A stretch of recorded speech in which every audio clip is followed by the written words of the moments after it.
Let me bring in Dhirendra Kumar, the CEO of Value Research, who helps us with our investments every day. Dhirendra, thank you for joining us.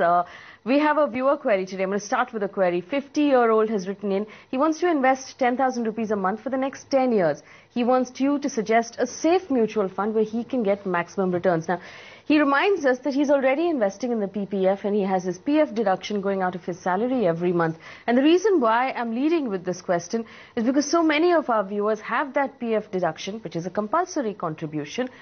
What should their equity allocation be, especially for someone who only has 10 years to go?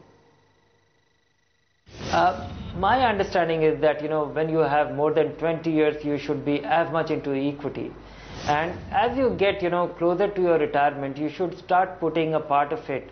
So there isn't a magic formula. But I think, PPF and, Employee Provident Fund, even if somebody is starting a job at, at 25 or 28 or 30, you still have 30 years, 35 years of work ahead and savings which will be, gradually invested. That money to be entirely into fixed income might be very counterproductive. And also, the deep-rooted belief in PPF, because historically Indian investors or savers have been very conservative. Here is an investment which has one charm, that the return from your investment or contributions into PPF, the return is tax-free. But the kind of return which you get on making these investments is not meaningful. So I would say for your long-term investments, and when you have a lot of time on your side, always consider equity. Despite the kind of return that we have seen, which is putting off investors, I would say keep the faith and be at it. Alright, so even if you have your PF or your PPF, make sure that you have equity in your portfolio. Dhirendra, what funds would you recommend for someone like Ranjan who's written in to us? Where would you like him to invest that money? Somebody wanting to, there are different days, there are different degrees of aggression or a kind of tolerance for volatility, which an investor can assume. I would say that if he has 10 years and if he is very conservative, still I would say that being in a balanced fund will be able to, and because for him the allocation is much lower.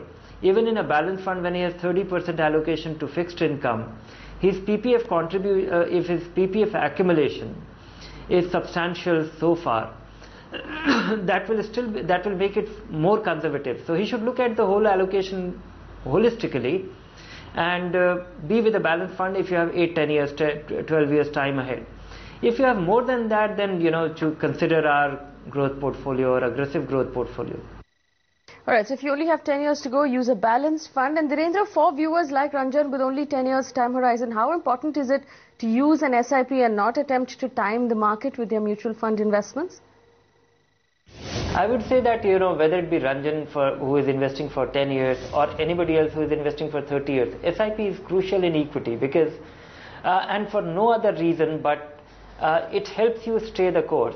If you invest 5 lakh rupee in the market and you are a relatively new investor, and if you see the market, the value of that going down by 30% in 2 months' time, you will pull your money out at the wrong time and you will never get back to the market. So to develop a belief and be on a plan which you can stick to, or you will have the faith and belief to stay on course. For that, having a periodic investment plan is crucial for no other reason. And also, and that is the point, eliminating the possibility of catching a market peak, market high. That is very important, because that is the only situation when investors can burn their hand and not to come back to the market ever again. And that has happened in our market so often.